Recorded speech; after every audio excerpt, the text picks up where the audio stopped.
What happened to the Amiga?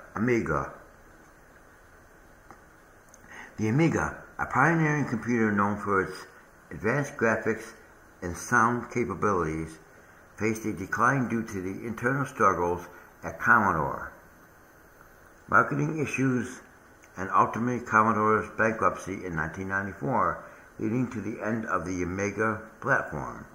And here's more details about that. A unique computer.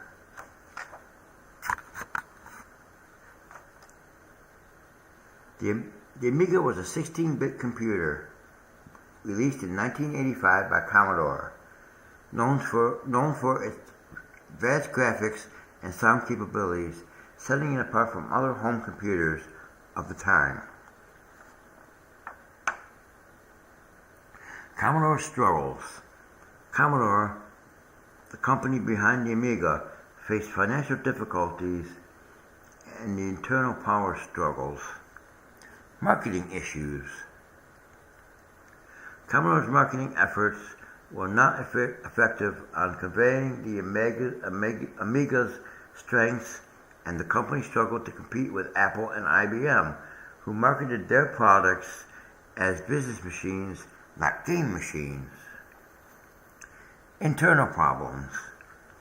Commodore's management made the decision that ultimately hurt the Amiga's development and market position, including slashing R&D to bolster profits.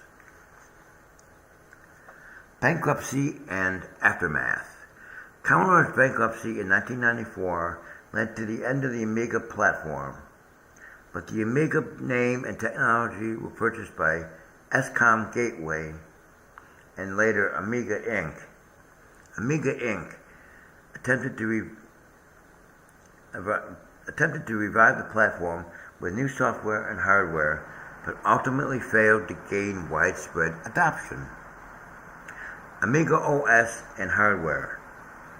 Amiga OS was the Amiga's operating system, continued to be developed by Hyperion Entertainment, and various third-party manufacturers continued to develop Amiga-compatible hardware.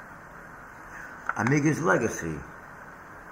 The Amiga has a loyal following of users, including retro computing enthusiasts, and some professional musicians and video editors still use the Amiga.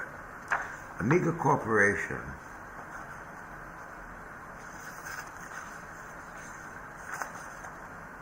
Amiga Inc.